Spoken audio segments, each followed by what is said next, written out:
बिस्मिल्लाहिर्रहमानिर्रहीम। अस्सलाम वालेकुम नादरीन, आप यूट्यूब चैनल देख रहे हैं, मैं इमरान खान हूँ। नादरीन, पाकिस्तान का एक अजीबोगरीब स्कैंडल पकड़ा गया और ये बहुत बड़ा स्कैंडल है। शायद अगर मैं ये कहूँ कि माशी नुक्ता नज़र से ये मौजूदा रजीम का सबसे बड़ा स्कैंडल है तो ये गलत नहीं होगा। यानी इन्होंने बहुत सारे स्कैंडल्स इनके आए, चीनी का स्कैंडल आया, इनका आटे का स्कैंडल आया, बहुत सारी करप्शन का स्कैंडल आया, फिर जो सैलाब मुतासरीन के लिए पैसा आया वो कहाँ खर्च हुआ वो आज तक पता नहीं चला, एक भी प्रोजेक्ट ये दिखा नहीं पाए। बेशुमार इनके स्कैंडल्स आए। इन्होंने कहा जी बहुत बड़ी बड़ी इन्वेस्टमेंट्स आ रही हैं पाकिस्तान में, कोई नहीं पहुंची। फिर जो चीज़ पता चलती है हमें फॉरेन मीडिया से पता चलती है। पाकिस्तान के अंदर कुछ हो रहा है तो या तो हमें यूरोप का, मगरब का मीडिया बताता है या अमेरिका का मीडिया बताता है। पाकिस्तान के अंदर कोई भी इंफॉर्मेशन दी नहीं जाती, पता नहीं चलती। यहाँ पे सारे मामला खुफिया रखे जाते हैं, जैसा कि अभी ना कोई डिनाई कर रहा है, ना कोई उसकी तस्दीक और ना कोई तरदीद कर रहा है, कोई बात ही नहीं कर रहा, बता ही नहीं रहा कि वाकई अमेरिका को गवादर के नज़दीक एक बड़ा समंदर के किनारे हिस्सा देने का फैसला हो चुका है, जहां अमेरिका अपना प्रॉपर एक पूरा निज़ाम बना लेगा। हुआ तो ये उसके नाम के ऊपर है, तिजारत के, कि तिजारती नुक्ता नज़र से वो यहां से मादनियात ले जा सकते हैं खुल खुला के, लेकिन जो जहाज जाते हैं वो वापस भी तो आते हैं ना। तो क्या वहां पाकिस्तान का कोई पोर्ट एंड शिपिंग का पूरा सिस्टम बनेगा? नहीं बन सकता। अमेरिकन बैठे हैं वहां, परिंदा भी पर नहीं मार सकता अगर वो बैठे तो। ये सवालात अपनी जगह पे मौजूद है, लेकिन चलें चंद चीज़ें जो है मैं आपके साथ शेयर कर देता हूँ। अच्छा, एक खुशखबरी ये भी चल रही है कि पाकिस्तान से एक पहली कोई खेप गई है बड़ी मादनियात की मुबैना तौर पे, लेकिन कंफर्मेशन इसकी भी कोई गवर्नमेंट से नहीं आ रही। तो पाकिस्तान की हुकूमत जो है वो आदादा शुमार को, डाटा को, चीज़ों को, मालूमात को वो छुपाती है। ट्रंप के किस प्लान के ऊपर शहबाज शरीफ और फील्ड मार्शल ने कहा जी ये ओके है और हम आपके साथ खड़े हैं शुरू से, वो प्लान के बारे में इन्होंने कौम को कुछ नहीं बताया। अभी सेनेटर मुश्ताक साहब इस वक्त इसराइल की कैद में है, उनके बारे में दावा किया जा रहा है वो ठीक है, लेकिन कोई मालूमात नहीं दी जा रही कि आपकी कन्वर्सेशन किससे हो रही है, कैसे हो रही है, मामला कहां पहुंचा है, कुछ पता नहीं है। यरगमाली कुछ वापस आए जरूर है, लेकिन अभी काफ़ी यरगमाली वहां पे इसराइल में मौजूद हैं। उन यरगमालियों में एक सेनेटर मुश्ताक अहमद साहब भी हैं। अब इसराइल पता नहीं उन पे इंक्वायरी कर रहा है, क्या कर रहा है, लेकिन पता चला कि उनको वहां पे इसराइल की अदालत में पेश किया जाएगा। अब अलग अलग खबरें आ रही हैं, लेकिन हुकूमत की जानिब से किसी चीज़ की तस्दीक सामने नहीं आ रही और जो इंफॉर्मेशन दी जा रही है वो मुकम्मल नहीं है। यही इन्होंने पाकिस्तान की मईशत के साथ किया। शहबाज शरीफ और आसिम मुनीर साहब ने दावा किया था SIFC बनाने के बाद कि एक साल के अंदर पाकिस्तान की मईशत को खड़ा कर देंगे, जमीन से आसमान पे ले जाएंगे। लेकिन एक साल के अंदर पाकिस्तान के साथ क्या हुआ ये हर पाकिस्तानी जानता। जो आदमी भी पाकिस्तान के अंदर रहता है, काम करता है, उसको पता है कि टैक्सेस बढ़ गए हैं, अखराजात बहुत ज़्यादा बढ़ गए हैं, आमदन उस तरीके से नहीं बढ़ी पाकिस्तानियों की, गुर्बत में इजाफा हो गया है, बेरोज़गारी में इजाफा हो गया है, लोग सरमाया लेकर पाकिस्तान से बाहर जा रहे हैं, बेशुमार पाकिस्तानी पाकिस्तान को छोड़ छोड़ कर जा रहे हैं। पाकिस्तान दुनिया का वो टॉप मुल्क बन गया है जिसके शहरी अपना होमलैंड छोड़कर या अपनी ज़मीन छोड़कर वो दूसरे मुल्कों में मुंतकिल हो रहे हैं। इसको पूरी दुनिया में ब्रेन ड्रेन कहा जाता है, पाकिस्तान में इसको ब्रेन गेन कहा जाता है, क्योंकि एक्चुअली ये होता है। देखें, अगर आपकी स्किल्ड लेबर पूरी दुनिया में जाके काम करती है और वो पैसा पाकिस्तान भेजती है तो इससे मुल्क को फ़ायदा ही होता है। लेकिन जिस नौयत के और जिस काबिलियत के लोग पाकिस्तान को छोड़कर जा रहे हैं, ये लोग पाकिस्तान चलाने के लिए भी बहुत ज़रूरी है। 25 करोड़ का मुल्क है ना, इसके निज़ाम को चलाने के लिए काबिल लोग चाहिए थे, ऐसे लोग चाहिए थे जो हुनरमंद हैं, तरबियत याफ्ता हैं। जब ये लोग मुल्क को छोड़कर जाएंगे, और ऐसे लोग भी चाहिए जो सरमायाकारी करें, जब वो लोग भी मुल्क को छोड़कर जाएंगे तो फिर ये ब्रेन ड्रेन है।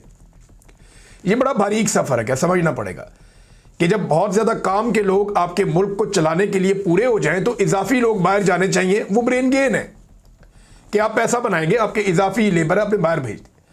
लेकिन जिस मुल्क में काम के लोग, कीमती लोग मुल्क छोड़ छोड़ कर जाएं, डॉक्टर्स, इंजीनियर्स, IT एक्सपर्ट्स, सरमायादार, हुनरमंद, स्किल्ड वर्कर्स, जब वो जाएंगे तो फिर वो मुल्क जो है वो ब्रेन ड्रेन के जुमरे में आता है ये मामला।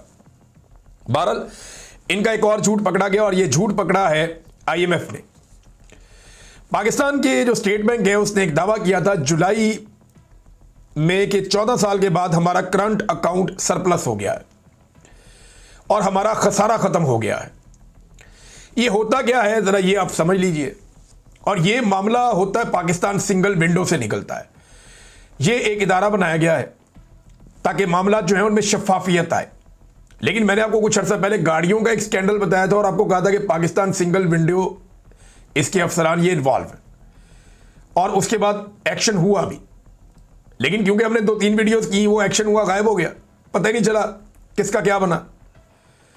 तो पाकिस्तान सिंगल विंडो के ऊपर नजर रख लें आप, इसको इंक्वायर कर लें। अभी IMF ने इंक्वायरी की है तो उनके पास कुछ चीजें निकल के सामने आ गई और उन्होंने पाकिस्तान से सवाल जवाब भी कर लिए।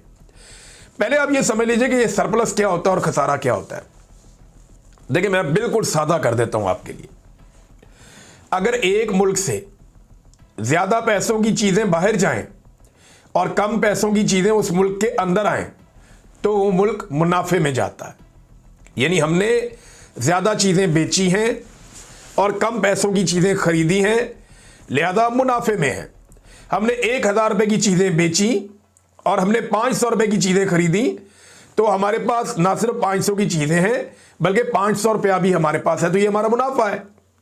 लेकिन अगर एक मुल्क ज्यादा चीजें खरीदे और कम पैसों की चीजें बेचे तो वो खसारे में होता है। मिसाल के तौर पे आपने 1000 रुपए की चीजें खरीदी अपने मुल्क में और 500 रुपए की चीजें दूसरे मुल्कों को बेची तो आप 500 रुपए खसारा में चले गए। ये है जी करंट अकाउंट का सिंपल समझने का तरीका। अच्छा, अगर दोनों चीजें बराबर है कि 500 की बेची 500 की खरीदी तो आपका एक बैलेंस बन जाता है, गुजारा हो जाता है। दुनिया के अंदर बहुत सारे मुल्क हैं, उनके पास मादनियां आते हैं, उनके पास तेल निकलता है, वो बेचते हैं और बाकी चीजें खरीदते हैं।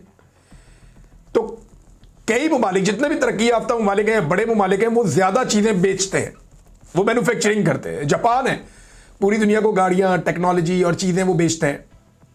चाइना है, वो पूरी दुनिया को बेशुमार चीजें बेचता है और कम चीजें खरीदता है। तो ये मुल्क, इनकी इकोनॉमी बहुत तेजी से आगे जाती है। जब दुनिया के बड़े बड़े इदारे IMF, वर्ल्ड बैंक या एशियन डेवलपमेंट बैंक या बाकी ये किसी मुल्क को कर्जा देते हैं ना, तो वो ये देखते हैं कि उनका करंट अकाउंट की सूरत-ए-हाल क्या है। ये ज्यादा चीजें बेच रहे हैं, इसकी बुनियाद पे वो मुद्दत का तयन करते हैं, अमाउंट का तयन करते हैं और सूद का तयन भी करते हैं कि पैसे वापस आने का इम्कान है भी या नहीं, इनका तो सौदा ही नहीं बिक रहा। ये होता है। तो हुकूमत की जो माशी मैदान में कामयाबी होती है ना, उसका इन्हिसार इसके ऊपर भी होता है कि आपका करंट अकाउंट कैसा चल रहा है। इसी बुनियाद पे आलमी इदारे आपको कर्जे देने की शराइत का फैसला करते हैं, सूद और कर्जे की मुद्दत का फैसला भी करते हैं।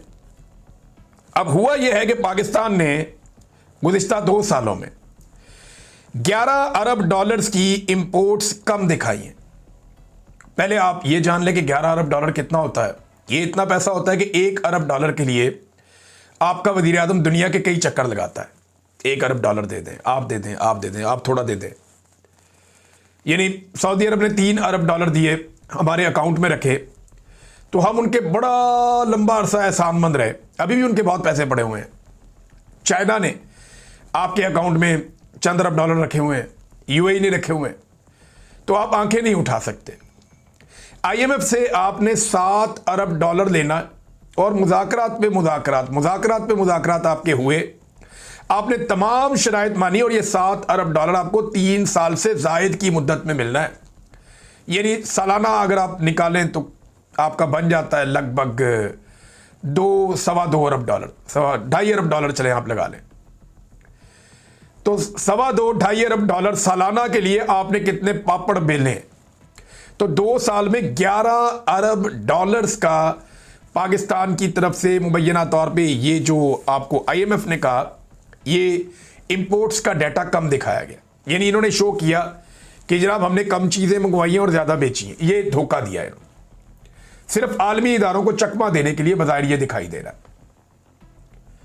तो ये पकड़ा गया है। तो IMF ने इसके ऊपर अब मांग ली सफाई कि जनाब निकाल के लाओ सही डाटा, ये आपने क्या किया है।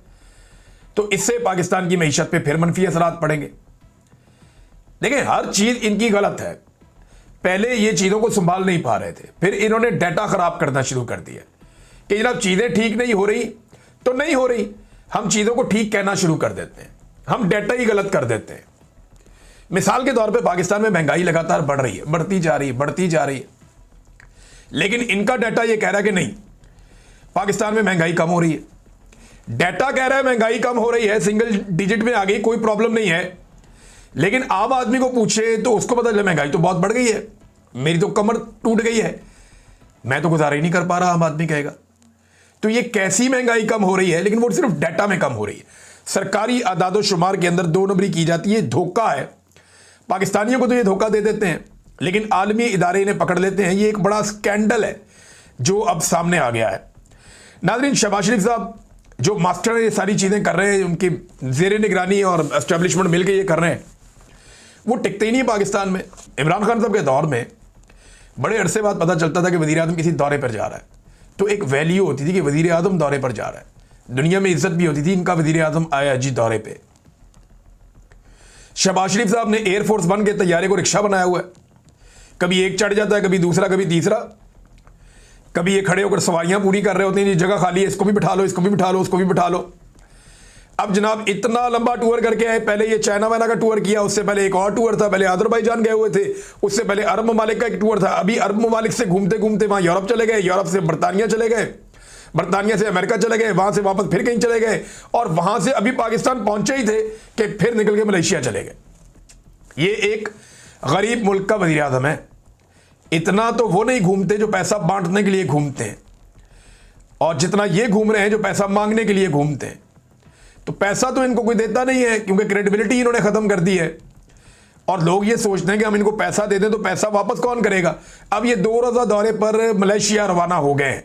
ऐसा लगता है कि हम अमेरिकन एस्टेब्लिशमेंट की बी टीम के तौर पे काम कर रहे हैं और कुछ नहीं है, जबकि पाकिस्तान में ये लोगों को बेवकूफ़ बना रहे हैं एक नूरा कुश्ती के जरिए से। आप गौर करें, नून लीग, पीपल्स पार्टी, ANP, ये सारे एक दूसरे को ताने दे रहे हैं कि तू भी हार गया, तू भी हार गया, तेरी तो औकात ही कोई नहीं है, तो ये तो जनाब पकड़ के सेनेटर बनाया, तो मांगे तांगे की सीटें हैं, और नवाज शरीफ लाहौर से हार गया, फलाना ये कर दिया। ये सारे एक दूसरे को ताने दे रहे हैं कि जाली फॉर्म 47 तुम्हारे पास है, तुम भी फ्रॉड हो, तुम भी फ्रॉड हो, तुम भी धोखाबाज हो।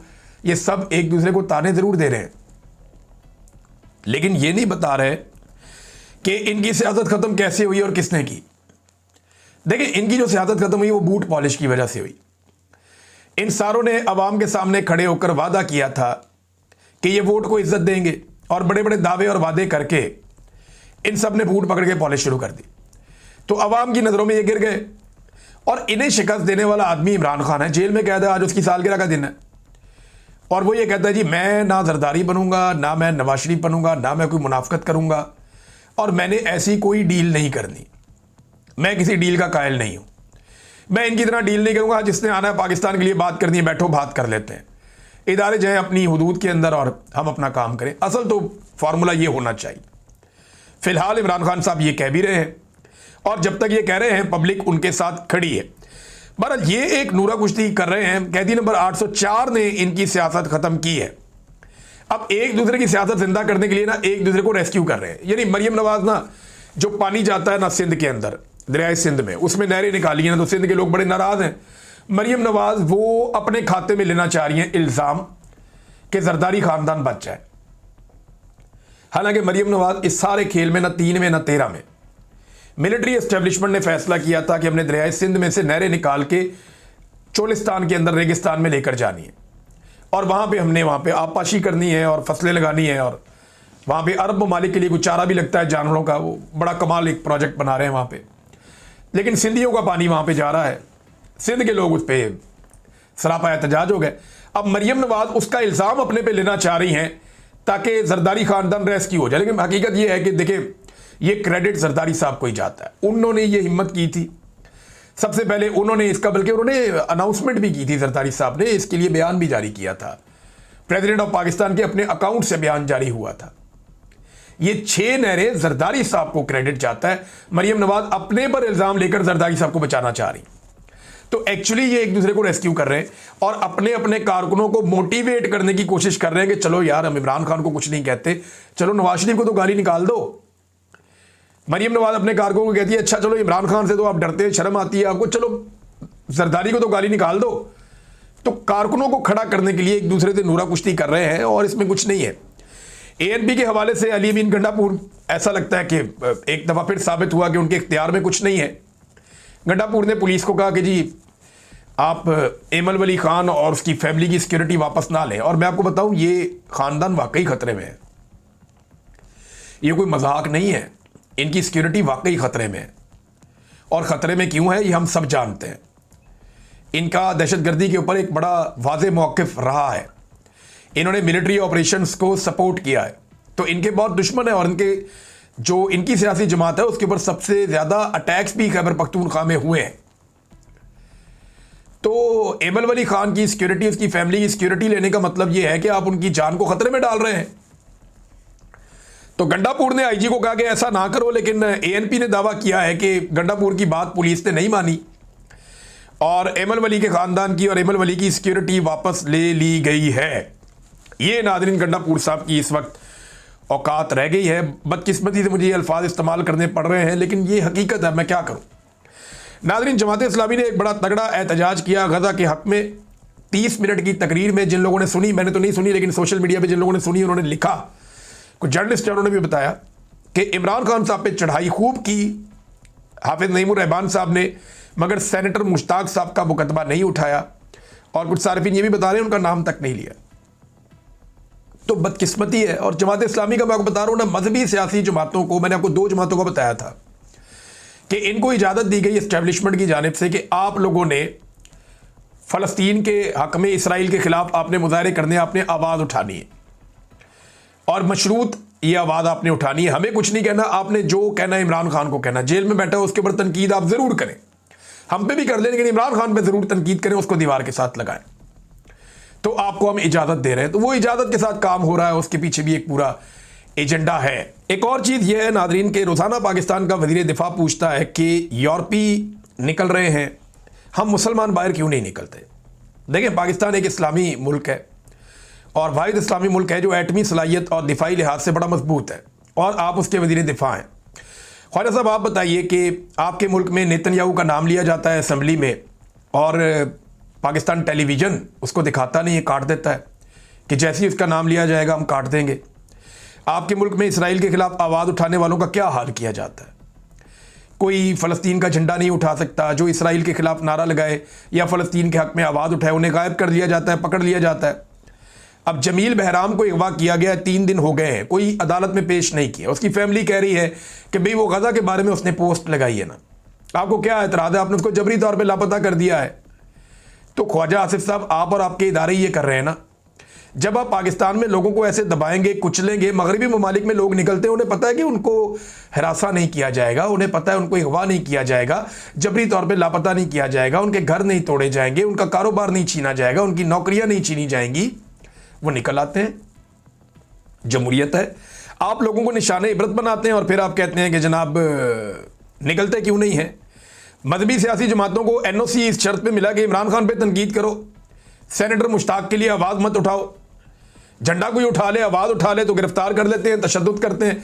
तो ख्वाजा आसिफ साहब, आप खुद निकले ना एहतजाज करने के लिए बाहर, आप भी पाकिस्तान में रहते हैं और बतौर एक एटमी मुल्क आप पाकिस्तान के वज़ीर दिफा हैं, आपने क्या किया फ़लस्तीनियों के लिए या इसराइल का जुल्म रोकने के लिए जो आप बार बार कहते हैं। अब आज नाज़रीन, गज़ा के हवाले से मैंने आपको एक चीज़ बताई थी, ये एक इंटरनेशनल न्यूज़ है जो मैं आपके साथ शेयर करने जा रहा हूँ, और ये न्यूज़ स्काई न्यूज़ के ऊपर छपी है। वो ये बताते हैं कि गज़ा अमन मुआहदे की आड़ में इसराइल और यासिर अबू शबाब की मकामी मलेशिया का एक और कोई घिनौना किरदार और प्लान सामने आया। हमास का सियासी और अस्करी किरदार ख़त्म करने के बाद इसराइल गज़ा की गवर्नेंस यासिर अबू शबाब की मलेशिया के हवाले करने पर काम कर रहा है।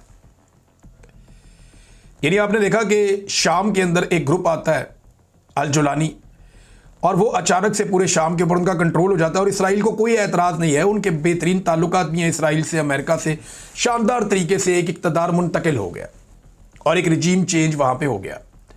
पाकिस्तान में जो इमरान खान चंद चीज़ों पे डट के खड़ा था, उसका रिजीम चेंज हो गया। उसके बाद जो हुक्मरान है उन्होंने कहा सर जैसे कहें जो हुक्म, अब आप फ़लस्तीन के हक़ में मुज़ाहरा भी नहीं कर सकते पाकिस्तान में। तो इसी तरह अब गज़ा में भी इसी किस्म का काम किया जा रहा है। ये स्काई न्यूज़ की रिपोर्ट है। स्काई न्यूज़ की एक तहकीक से इंकशाफ हुआ कि इसराइली खुफिया तौर पर गज़ा की एक मलेशिया की हमायत कर रहे हैं और इसराइल बतौर रियासत ये कर रहा है, ये अस्करी गिरोह है जिसकी हमायत हो रही है। जिसकी क़यादत यासिर अबू शबाब कर रहे हैं, जो पहले एक लूटमार करने वाला शख्स था और अब खुद को जंग के बाद गजा का हुक्मरान बनने के लिए पेश कर रहा है। यह ग्रोह, जिसे पॉपुलर फोर्सेस कहा जाता है, पॉपुलर फोर्सेस इसका नाम रखा गया है, इसको अमेरिकी इमदाद से चलने वाली तंजीम गजा ह्यूमैनिटेरियन फाउंडेशन की जानिब से खुराक भी मुहैया की जाती है। हालांकि फलाई इदारा ये कहता है कि वो गैर जानिबदार है, लेकिन उनकी तरफ से इनको सारा सहूलतें, खुराक और चीज़ें मुहैया की जाती हैं। स्काई न्यूज़ को दिए गए एक इंटरव्यू में एक इसराइली फौजी और मलेशिया के एक कमांडर ने तस्दीक की कि इसराइल इस गिरोह को नकदी भी देता है, गाड़ियां भी देता है और हथियार स्मगल करने की इजाज़त भी देता है। नकदी, गाड़ियां और हथियार स्मगल करने की इजाज़त देता है इसराइल इस गिरोह को, और ये सब कुछ कैरम शालूम क्रॉसिंग के जरिए होता है। ये मैप्स आप साथ साथ देख लें। ये गजा का एक बिल्कुल नीचे वाला हिस्सा है जो मिस्र के साथ है। यहां पे समंदर से लेके ऊपर तक एक पूरा एरिया है जो बिल्कुल सिक्योर है। पूरे गजा के अंदर आपको बमबारी नजर आती है, मारकुटाई नजर आती है, बहुत लड़ाई नजर आती है, लेकिन यहां पे जो लोग रहते हैं वो अमन में है, इनके ऊपर अटैक नहीं हो रहा, यह दावा किया जा रहा है। सैटेलाइट तस्वीर और सोशल मीडिया वीडियो से जाहिर होता है कि यह मलेशिया जनूबी गजा में अय्याशी की जिंदगी गुजार रही है। इनके इर्द गिर्द शानदार विलाज हैं, दरामदशुदा गाड़ियां और नोटों के ढेर मौजूद हैं, जबकि गजा का ज्यादातर इलाका तबाही के मनाजिर पेश कर रहा है। अक़वाम मुत्तहिदा की एक लीक शुदा रिपोर्ट में पहले ही अबू शबाब के आदमियों को इमदादी काफिलों की लूट मार में मरकजी किरदार के तौर पर नामजद किया गया था और बताया गया था कि इनकी असल आमदनी सिगरेट स्मगलिंग से आती है। इसराइली फौजी ने स्काई न्यूज को बताया कि पॉपुलर फोर्सेस के साथ इसराइल की हमांगी बराह रास्त शिन बैट के जरिए होती है और इसमें यूनिट 585 के मुस्लिम बद्दू सिपाही शामिल हैं जो सरहद पर तैनात हैं। माहिरीन का कहना है कि यह हिकमत अमली इसराइल की पुरानी तकसीम करो और हुकूमत करो पॉलिसी से मुशाबहत रखती है, डिवाइड एंड रूल वाली पॉलिसी, जिसके तहत मकामी सरदारों और मलेशियाओं को इस्तेमाल करके हमास के असर रसूख को कमज़ोर किया जाता है और गजा में इसराइली असर बरकरार रखा जाता है। यानी गजा के अंदर ऐसा नहीं है कि हर तरफ तबाही है। ये बताते हैं कि गजा का एक इलाका ऐसा है जहाँ पे एक ख़ास मलेशिया बड़ी पुरअमन और पुरसकून ज़िंदगी गुजार रही है। उन्हें बाकायदा इजाज़त है कि गाड़ियाँ, नकदी, चीज़ें, सब कुछ, खाने पीने का सामान, वो सब कुछ वहाँ पहुँच जाता है और उनका असर रसूख बढ़ाया जा रहा है। और प्लान ये है इस रिपोर्ट के मुताबिक कि फ्यूचर में हमास को कमज़ोर करके ये वाली मलेशिया को आगे लाया जाएगा और ये फिर गजा को कंट्रोल करेगी और वहाँ के हुक्मरान के तौर पे सामने आएंगे, जैसा कि शाम के अंदर एक हुक्मरान सामने आते हैं, अल जुलानी, आपको याद होगा। तो अब तक के लिए इतना ही। अपना ख्याल रखिएगा, अपने चैनल का भी। अल्लाह हाफ़िज़।